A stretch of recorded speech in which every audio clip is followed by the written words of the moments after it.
Good evening, everyone, and welcome to New Normal, New World, seeing exclusively on Sustainable PHTV. We were formerly Luchi's channel, and 1 year ago, when we started our webby show, we had aimed to guest people from different sectors and arenas so that we could discuss the effects of pandemic. And over that year, we have discovered that there are several layers to the pandemic, and it has allowed us to deepen our exploration into what the pandemic is and how it's affected people. That's why we have taken a different direction by deepening the program and by calling it from Luchi's channel to New Normal, New World. So, welcome to New Normal, New World. So, my name is Ian Enriquez, and this evening joining me is our co host, Kathy Solis. Hi, Kathy. Hello, good evening, Ian, and good evening to all of our viewers. We have a long title now, New Normal, New World. Yeah.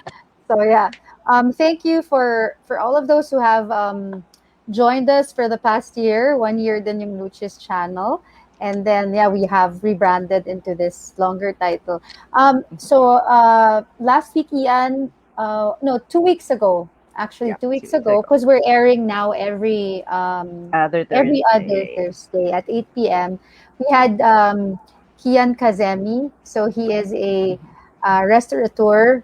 He is the founder and the CEO of his restaurants, which Mhm. are yung Persia Grill, Lobo, and Kite.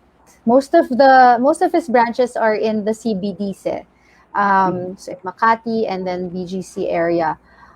So he said that definitely the food business, the restaurant business has been badly affected, and Mhm. he said that he needed to pivot his business by being creative, and Mhm. he is doing reselling. So he is into frozen food. So the food items that people really love are now packed into as frozen food and delivered to the homes of the patrons. So Nice.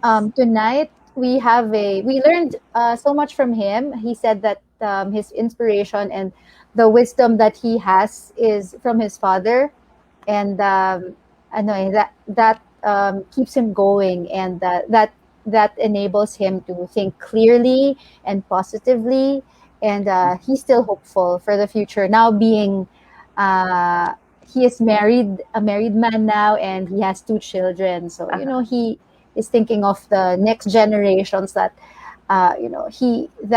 he needs to build up on his um, business, kasi he would have to pass this on to the next Mhm. generations of the Kazemis. So there. Yes, So Ian, absolutely. so So Ian, would you from like? 2 weeks ago, this evening, yep. Okay. Go So ahead. this evening, we will be going deep into one of the layers that we mentioned earlier that we discovered, and that layer is about a socially significant area in our society, in the Philippine society, which we see each day, which is all too familiar. That area of social concern is street children. So this evening we will be discussing about their plight, and we have a guest who will inform us about exactly what the situation is and what's being done and how we can participate to help provide solution and support to the street kids. So ladies and gentlemen, we invited for tonight on this topic the Executive Director of Childhope. Hello, good evening, Doc. Hello. Hi, good evening, Kathy and Good evening, Ian, and Doc. congratulations on your first year. Thank Thank you. you. Thank you for being here, Doc. My And pleasure. well, incidentally, Ian, yung sister ni Doc is my friend. So I used to work with her back in Mm. ABS-CBN. So si Joey Carpio. Hello, Joey. So there. So kamusta, Doc? Kamusta ka naman? Well, we're good. I'm good. So far, so good amidst the challenges of the pandemic.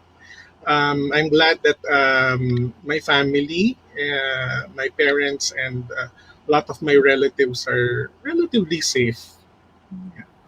That's good to know. So, Doc, okay, ano tayo? We'll dive into the street kids topic. So, um, ano ba, ilan ba talaga, Doc, ang street kids na ina-address natin or tinutulungan natin? Magandang tanong yan, Kathy, no? Kasi there are conflicting statistics about street children. If you see the statistics given by the government, you could see that there's around mga 3,000 street children lang all over Metro Manila. But for us NGOs working with street children, we peg it in between 50,000 to about 75,000 street children. It's because there has been challenges in the categorization of street children. Mm. So yung 3,000, yes, they are street children, but we think that these are the ones who are yung mga common na stereotype street children that people see, yung mga abandoned and neglected. Actually, relatively the smallest percentage of street children in Metro Manila. But there Okay, are so others. so may iba-iba palang categories, no? Yes. And Ian, so sige, Doc, can you tell us more about the classifications of the street kids and kamusta ba sila ngayon? Okay. I think I want to share my Share screen? slides. Okay, sige. Sige, Doc. Hi, Georgie. Georgie is watching. For those who are tuned in right now, please, you may comment or ask Doc questions. Ano lang siya, he is available to answer your questions. Okay, sige, we'll add to the stream now. Doc screen. All right. Yes, Doc. Okay. So I'm from Childhope Philippines Foundation Inc. A little on our organization. We are a not-for-profit NGO and we work towards promoting the rights and welfare of street children in the Philippines. Actually, we work towards uplifting the lives of the children from the sufferings that are brought about by working and living on the streets. So, as I've said, our beneficiaries are street children, and when we talk about street children, we go by the definition popularized by UNICEF in 1993 that a street child is a boy or girl aged under 18 years when in the streets has been the source of livelihood or habitual abode. Ibig sabihin, halos doon matira-tira yung bata, and that there are no responsible adults to protect, guide, and direct them. So, these are the categories actually of street children. No, there are three categories that you will see, especially in Metro Manila. The biggest category, comprising about 70% of the total street children population, are what we call children on the streets or the community-based ones. So community-based kasi, meron pa silang bahay na tinutuluyan after they stay on the streets for a long period of time. So, karamihan sa kanila still have relatives or families, and then most of them still go to school, and then after going to school, they stay on the streets because yung family or relatives nila are working on the streets. So, it's either they help them or they go, kung ano, ginagawa nila, naglalaro, pwedeng tumutulong doon sa kabuhayan na nandoon sa streets. But as I've said, at the end of the day, uuwi sila. Meron silang bahay na tinitirahan. But most of them live in urban poor areas also. So we go to the second category, which are the children of the streets or children of street families. Ito yung more common na nakikita natin na nakatira sa kariton, under bridges, or in abandoned buildings, or in vacant lots. Sila naman, they comprise about 20%, 20 to 25% of the total street children population. So karamihan din sa kanilang nag-aaral based on our statistics on our beneficiaries, no? And more or less, meron pa silang relatives or guardians. Yun nga lang, 24/7, they're exposed to the harshness of being or staying on the streets. Yung third category, the completely neglected and abandoned street children, ito yon, yung mga talagang walang magulang, walang guardians. Sila, they are prone to forming yung mga groups or yung mga tinatawag natin, binabansagan natin ng mga gang. But the gangs are actually, based on our own experience, no, these are not, they don't form this just because they wanted to do something illegal. But this is actually for their own mutual protection because they are the ones who are most commonly prone to being abused by, especially by adults around them in the streets. Kasi nga, mahirap mag-protect ng sarili dahil bata. So yun yung karaniwang ginagawa nila.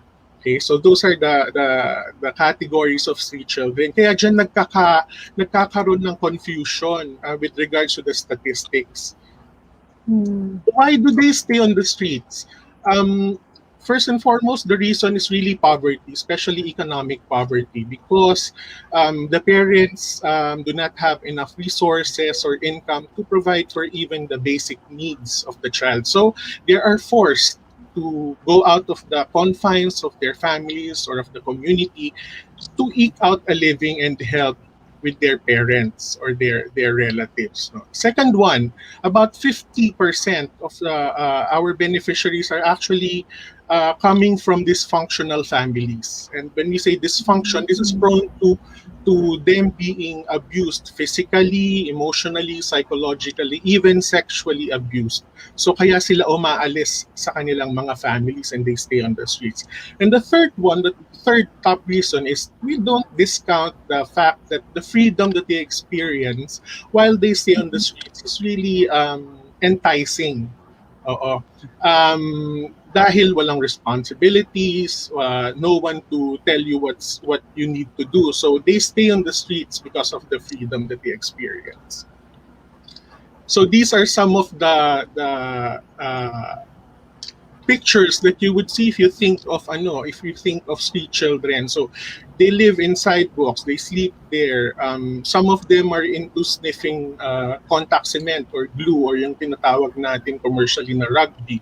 And a lot of them are into begging to provide for themselves or even yung mga scavenging plastics or anything that they could sell so that they could get income.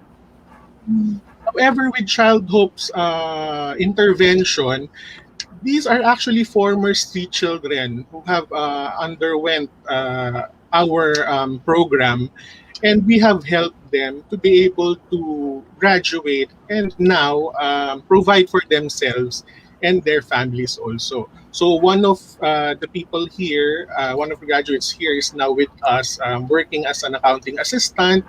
We have a teacher graduate, we have a seafarer, merong CPA, meron kaming napag-graduate ng aircraft mechanic. So marami ng success stories actually with regards to helping street children. Because Childhope has been around actually for 30 years already.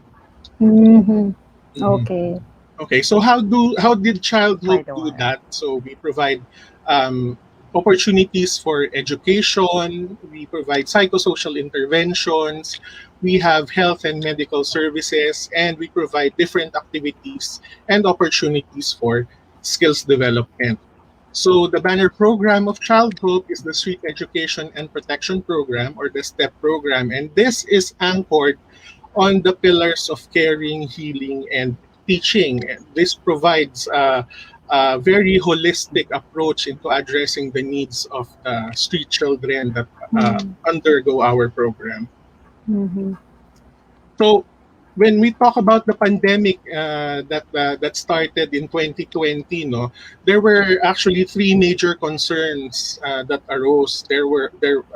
From our beneficiaries, the children. So there was food security, concerns on food security. There are a lot of health concerns, and of course, fear and anxiety, which is related to mental health also. Mhm. So within 2020, if you see this timeline, we actually had to temporarily suspend our operations way back in March when the community quarantine was imposed. Kaya lang we received a lot of messages, and our social workers, our street educators, even though we suspended the operations for how many days, they were always on the lookout for the welfare of the children that they handle. So marami kaming natanggap na reports, especially messaging us through our social media, especially in Facebook, na please help us, kailangan namin ng tulong, ano ba ang pwede namin gawin, natatakot kami. So yun yung mga dumating sa amin. So after just 1 week of stopping our operations, we immediately went back to the front lines and innovate so that we would be able to address the current needs of our beneficiaries. So we did relief aid, we did clinics, we did online sessions. So ayan yung mga samples or photos of what we did during the COVID-19 pandemic. A lot of our activities were shifted online. But we also support the street children so that they could participate in these online sessions. So yun yung pinaka mga pangyayari with regards to our pandemic response in 2020, which is spilling over up to 2021. So part of the road to recovery that we have prepared in consultation also with the children and their families, because it's very important, no, that we uh, get what they need. We have a feel or a knowledge of what they need, and because they are part of this program, part of the initiatives. So it's continuing the Delivering Hope project, which is basically relief aid, strengthening the primary healthcare initiatives of the Clinicalia. So we continue to provide psychosocial interventions, most especially counseling and mental health awareness, because this has really greatly affected the psyche of not just street children per se, but everyone, I would suppose. More livelihood trainings and introduction to microfinance, especially those youth and parents who have lost their jobs, lost their source of income because of the pandemic, and scaling up of what we call the Calle Escuela Mobile Community Learning Hub to help in the education of our street children beneficiaries. Okay, Wow. so that's Okay. Later we'll flash that That's a lot. later we'll flash Yeah. your contact details on of Childhope para lang for those who want to help out and be part Want to of get the in touch? solution. Yeah. Yeah. Sige, let's ask Doc some questions. Sige. You want to I'll start, start? Nian? Yeah. Okay. Doc, street children, they've needed to deal with a lot of challenges even before the pandemic. You mentioned in your discussion now that there were three particular concerns which they had to deal with because of the pandemic.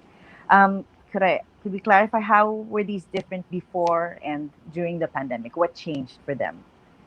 So even before the pandemic, no, the first one, food security has always been a Mhm. problem for the children and their families. So they have meager resources, they live hand to mouth, and because of the pandemic, their source of income has really been stopped. So a lot of them, kasi halimbawa, they make a living through parking, di ba?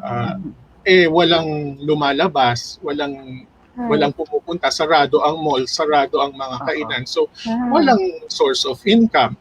Or yung ibang natulungan namin through our other projects under the STEP program, like yung mga youth na nagkaroon na ng trabaho, na-lay off naman sila, especially because they are in the food industry, and a lot of these smaller industries where they work closed down because simply they cannot operate in this kind of situation. So yun yung loss of income, loss of employment, and that leads to food insecurity.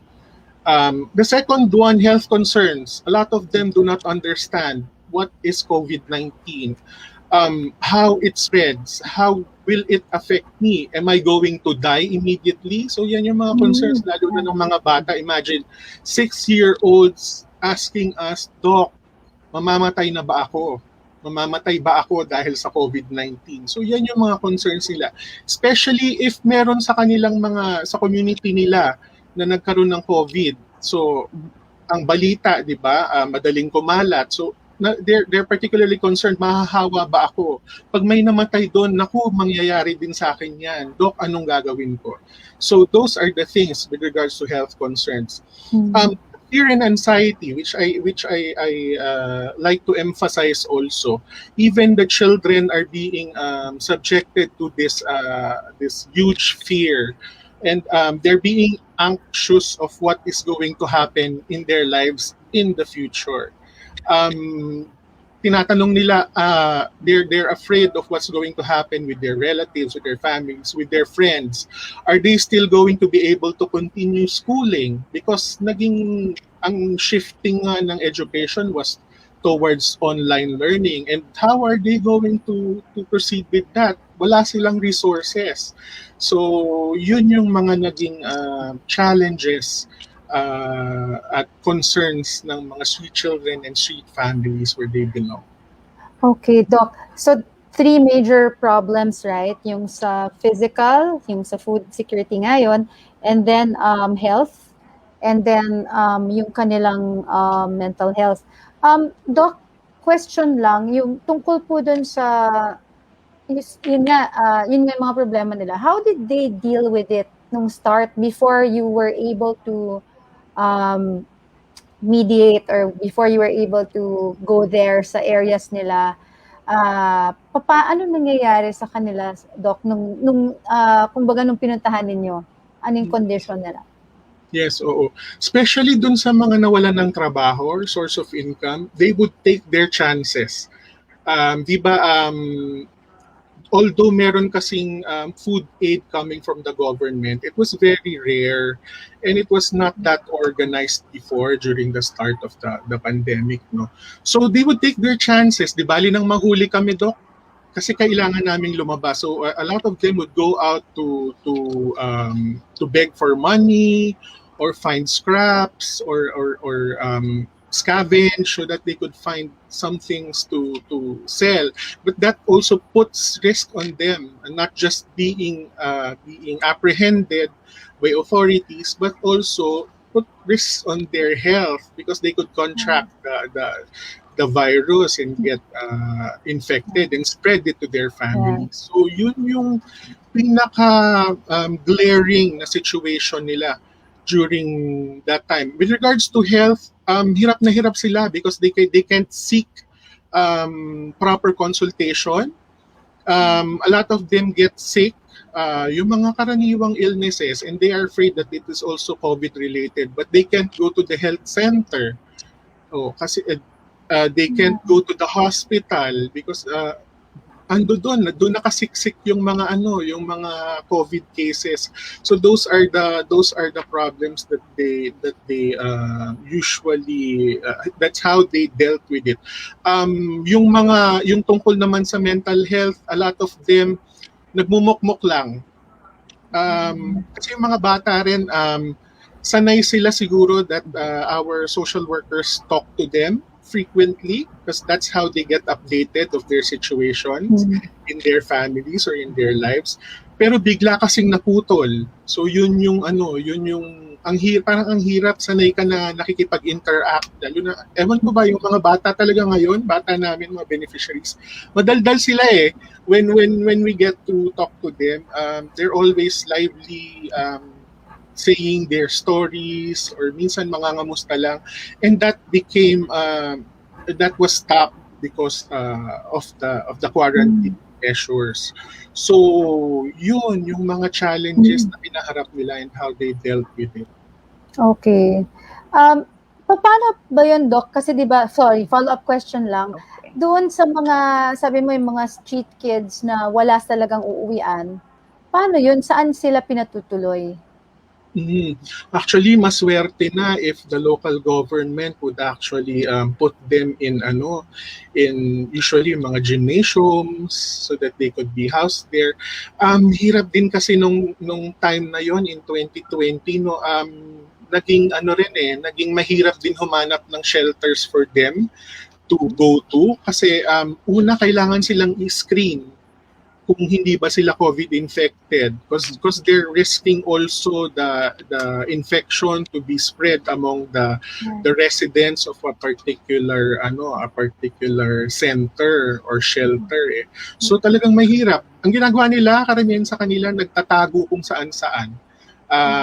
Pag nakikita nila yung barangay or the police getting around, magtatago yan sa mga puno, or sa if you go to Luneta, tago sila sa puno or kung saang mga sulok-sulok, even in drainage areas, if you go in up north in Caloocan, diyan sila nagsastay.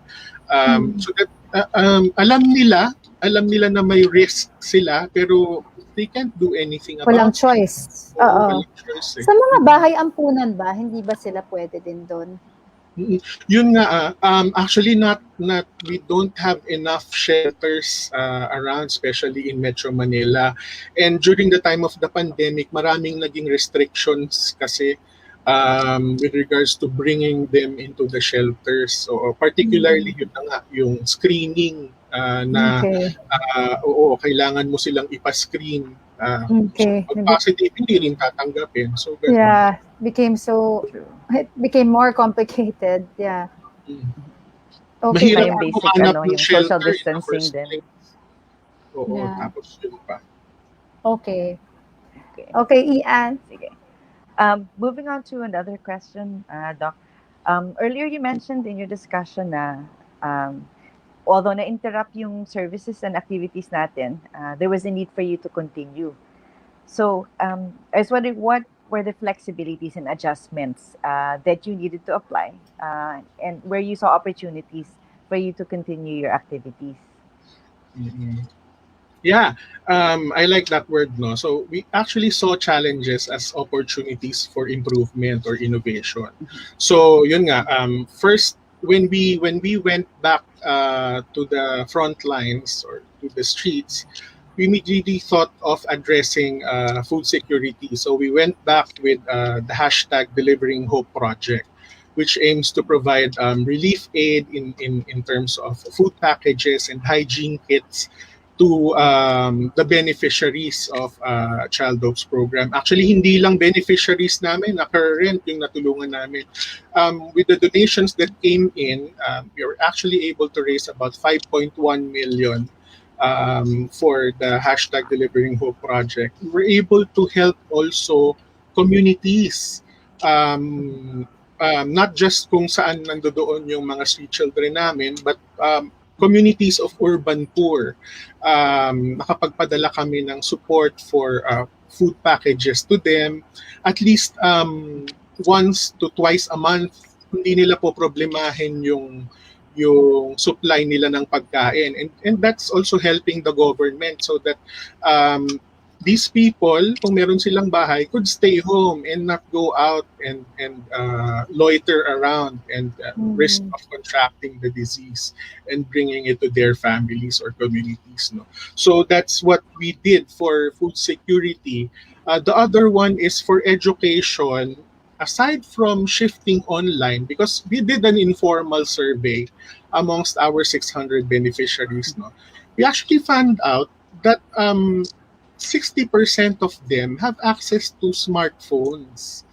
yung pwedeng makapag-YouTube, pwedeng makapag-FB Messenger, no? The Mm-mm. only problem is yung load, yung mobile Mm-mm. credits so that they could be able to do that. So what we did, we shifted a lot of our education sessions online so that the teachers, the street educators were able to make videos that the children will be watching, and then we send them mobile credits. So, Mm-mm. hihiramin nila yung mga phones ng nanay, tatay, kapitbahay at this Mm-mm. specific identified time. Tapos, Mm-mm. papadalahan namin ng load. Tapos, makakapag-nood sila at makakapag-participate live with their assigned teachers. So, that's one innovation that we did. Aside from that, when the school started in I think that was October or November of last year, we have a mobile education van which we redesigned into the Calle Escuela Mobile Community Learning Hub. So this addresses the need for access, like providing free internet, free Wi-Fi. We have printers to print out the modules. We have tablets and laptops that we bring to the area so that the children, syempre, still observing physical distancing and proper health protocols. So yun yung nagkakaroon sila ng opportunity to have access to those gadgets and to those technologies so that they could perform their learning tasks and submit on time. Because we were very bothered yung balita na merong isang estudyante who committed suicide because hindi siya nakapag-pass on time ng ng assignment niya sa teacher. So we were very bothered, and we don't want our children beneficiaries to suffer that because yun na nga, mental health is already being challenged during these times, and we want to provide the all-out support for them. So that's in terms of education, no. In terms of health, we also innovated to this is a first for Childhope's mobile clinic. So we run a mobile clinic, but then we shifted for so many months to teleconsultation, telemedicine. So the same, we send mobile credits to the beneficiaries so that our doctor can call them, check them up, a limited check-up online. Pero nung nagluwag yung restrictions, bumalik din kami agad. Especially the clinic was one of the first ones to go back to the streets talaga physically. We just made sure that our clinic staff, the doctor and the EMT, dalawa lang kasi sila going to the area, were equipped with the prescribed PPEs. Oo, naka level 3 PPE nga yan, yung bunny suit at saka yung protective shield and mask. Yun yung pinrovide namin, as well as ways on how to provide hygiene for all our beneficiaries. So yun yung mga naging answers namin. And since maraming nawalan ng trabaho, we thought, kailangan merong alternative to employment. Why not teach them entrepreneurship, livelihood? So dinamihan namin yung livelihood trainings, food preparation. Yan, yung mga importante, like maraming yung nagde-delivery. So merong bike repair. Tinuruan namin sila how they could register to Grab or Food Panda. Tinulungan namin sila diyan so that they could have an alternative way of earning a living aside from their former employment. So yun yung mga particular innovations that we did. Congratulations, Doc, ha?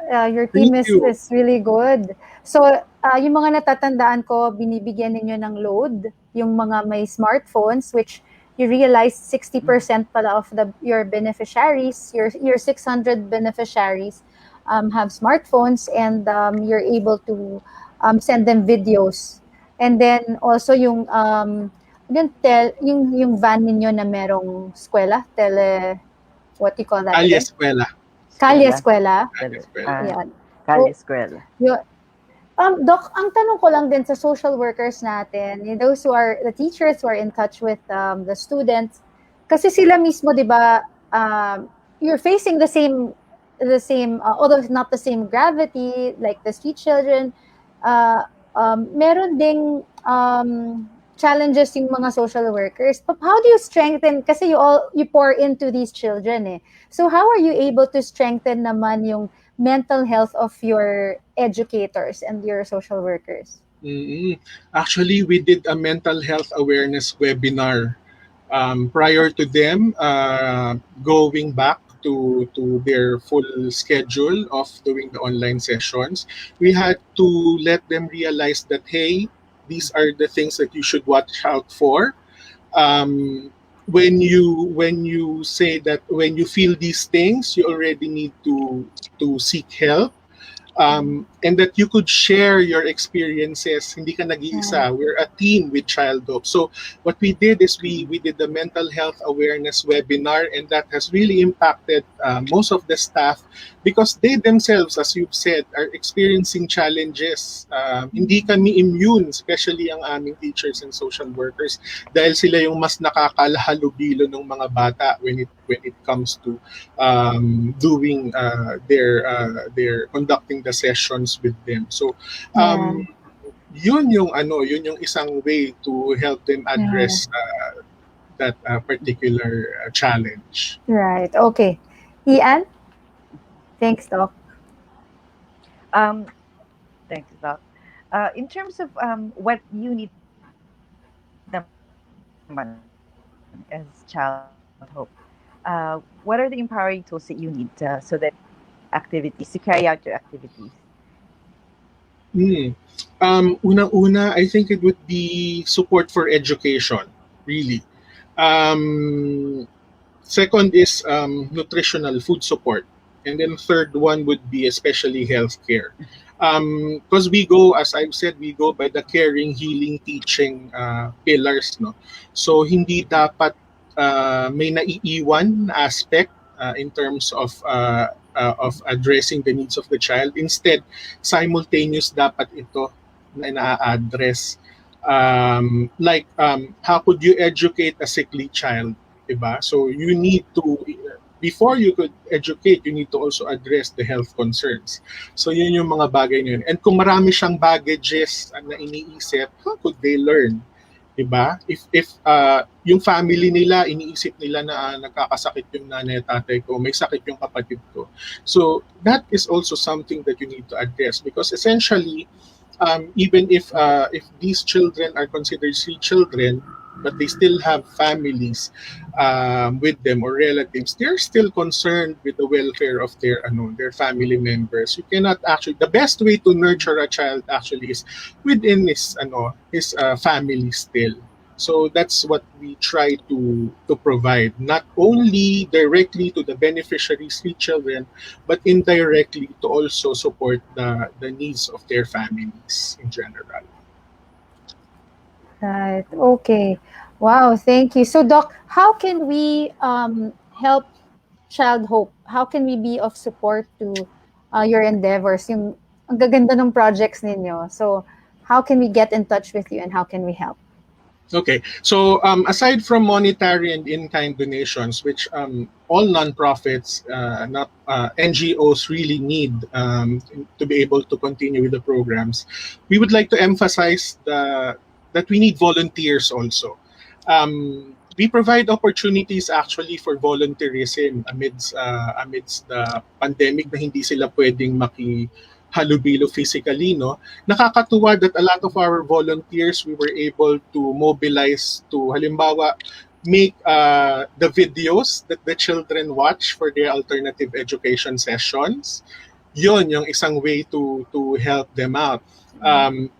Some of them would make brochures or infographics that we give out and to children when we are explaining about the COVID-19 pandemic, about the importance of vaccines, about the importance of personal hygiene. So we use these tools that are made by our volunteers to be able to educate our children. Tsaka yung simpleng halimbawa, kumustahan with the children.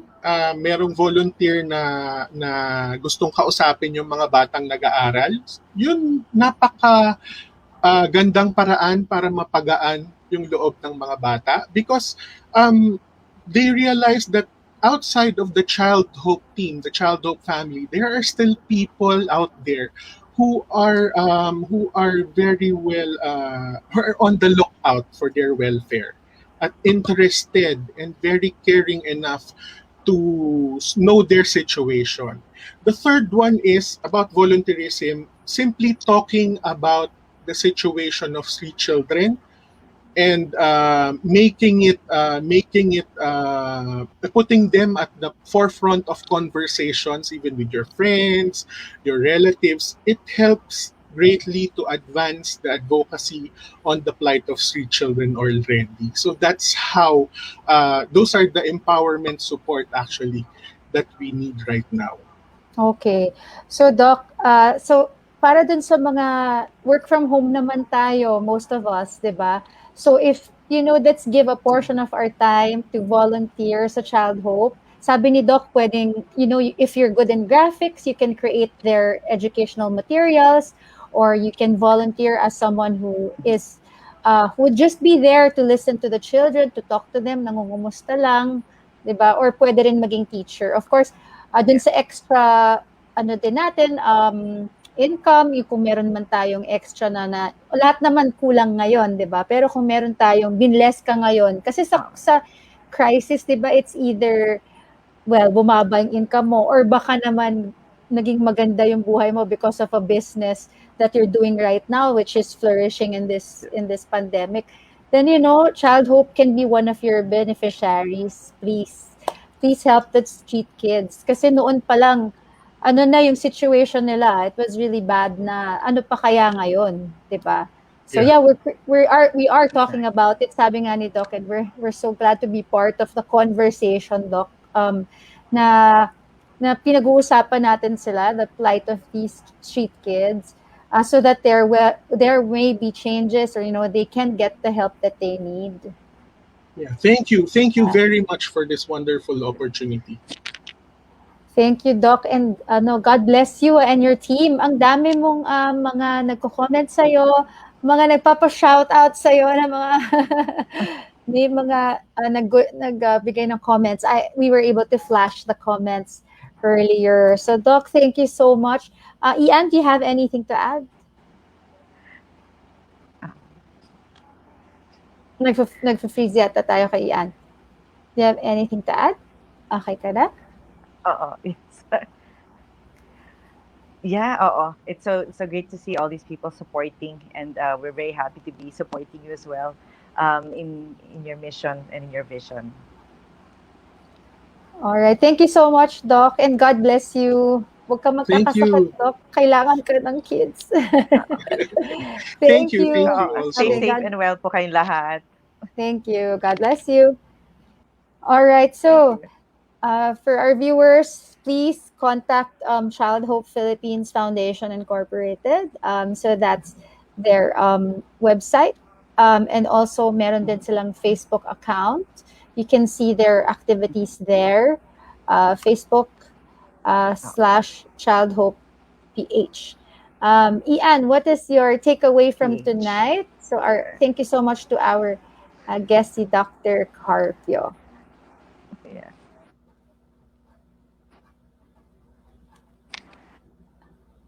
My takeaway is simply a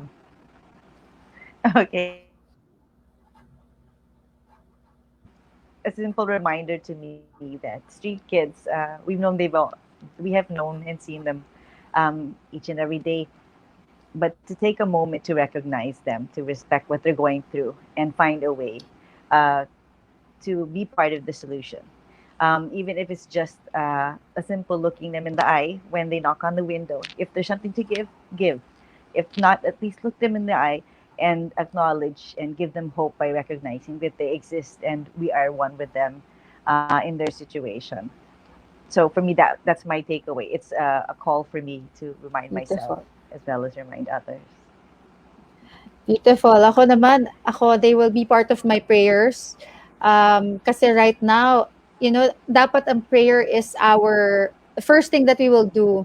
First response, not the last resort. It's our first response prayer. Correct. So, Yeah. tonight, na-add yun sa akin in my prayer list, yung ating street kids. And, of course, Childhope, who is helping them out kasi they have a good program and they already know, may template na Mhm. sila on how to actually help the kids. And they've produced children na ngayon, who are adults who are actually doing good in life Mhm. and in Yes. society. So thank you so much for all of you Mhm. who Yeah. gave who typed We in their tuned in tonight. comments Yeah. and tuned in tonight. God bless you and please help out Child Hope ha. Mhm. Kung mangungumusta sa Mhm. mga bata, yung mga gagawa ng mga graphics nila for their modules. And yeah, please Oh, support them all. Please there are a lot support of ways them. to help. Okay, so Oh, and God Kathy, bless you. just a Yes, reminder. yes. Um, we want to also recognize pandemic wins. Over the year, we've had people share their ups and downs, but we wanted to particularly share people's pandemic wins. So we're hoping people will share them with us so that we can remind everyone that despite the pandemic, there's still a win. It's still possible. Right. So we will, like what Ian said at the end of the show, we will flash your pandemic wins. Share them with us. Message us here on Sustainable PH or both on Facebook or YouTube. Message us, and we will feature your pandemic wins. Share them with us. So again, thank you so much, everybody, for watching. And we are going to end this show with one of our supporters. Thanks, Ian. Thank you. Let me Thank you so much. just Good do night. this. Okay, thank you.